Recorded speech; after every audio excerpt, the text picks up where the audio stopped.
Champions ট্রফিতে বৃষ্টির কারণে ভেস্তে গেল পাকিস্তান বাংলাদেশের ম্যাচ। বৃষ্টির কারণে হয়নি টস। প্রায় ১.৫ ঘন্টা পর দুই দলের শেষ ম্যাচ পরিত্যক্ত ঘোষণা করা হয়।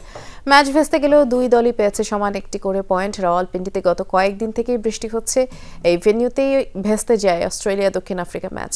বাংলাদেশ পাকিস্তান ম্যাচেও বাগড়া দেবে বৃষ্টি, তা আগে থেকেই ধারণা করা হচ্ছিল। এই ম্যাচ পরিত্যক্ত হলেও আসরের পয়েন্ট তালিকায় এর কোনো প্রভাব পড়ছে না, কারণ দুই দলই আসর থেকে বিদায় নিয়েছে।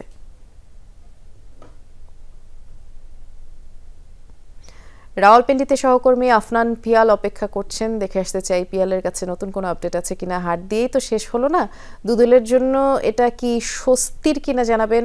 আর বাংলাদেশ দলের কোনো প্রতিক্রিয়া জানা গেল কিনা, যেহেতু আগের সংবাদই আপনি বলেছিলেন বাংলাদেশ পাকিস্তান না জিতলেও বৃষ্টি তো জিতে গেল।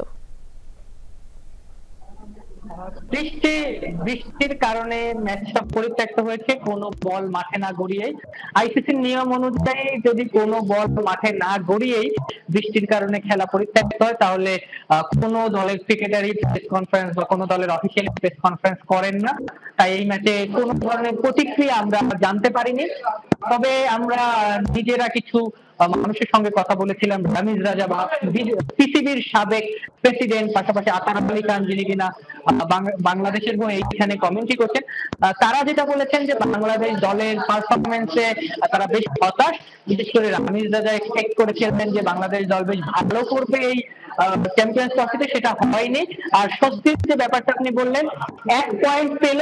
আমরা যেটা বলছিলাম যে খালি হাতে বাংলাদেশ দলকে দেশে ফিরতে হবে না, হবে কিনা, না, শেষ পর্যন্ত খালি হাতে হয়নি। বৃষ্টির বদন্যতায় একটা পয়েন্ট নিয়ে, এবং মোস্ট ইম্পর্টেন্টলি বাংলাদেশ 3-এ থেকে আসলে চ্যাম্পিয়ন্স ট্রফিটা শেষ করলো, গ্রুপের 3-এ থেকে। এই বৃষ্টির কারণে, কারণ নেট রান রেটে পাকিস্তান আসলে অনেক পিছিয়ে ছিল, যেখানে বাংলাদেশ দল কম রান করলেও বোলাররা প্রতিপক্ষকে খুব ইজি সময় উপহার দেননি। এক ম্যাচে 228 করেও ইন্ডিয়াকে তারা বেশ কয়েকটা ওভার পর্যন্ত বেঁধে রেখেছিলেন। নিউজিল্যান্ডের ক্ষেত্রেও তাই, শেষ 3 ওভার 4 ওভার হাতে থাকতে নিউজিল্যান্ড কিন্তু জয় পেয়েছিল। এই কারণে বোলারদের কৃতিত্বের জন্য বাংলাদেশের নেট রান রেটটা একটু বেশি ছিল। ফলে এই একটা পয়েন্ট পেয়ে পাকিস্তানের আগে থেকে বাংলাদেশ দল চ্যাম্পিয়ন্স ট্রফিটা শেষ করলো।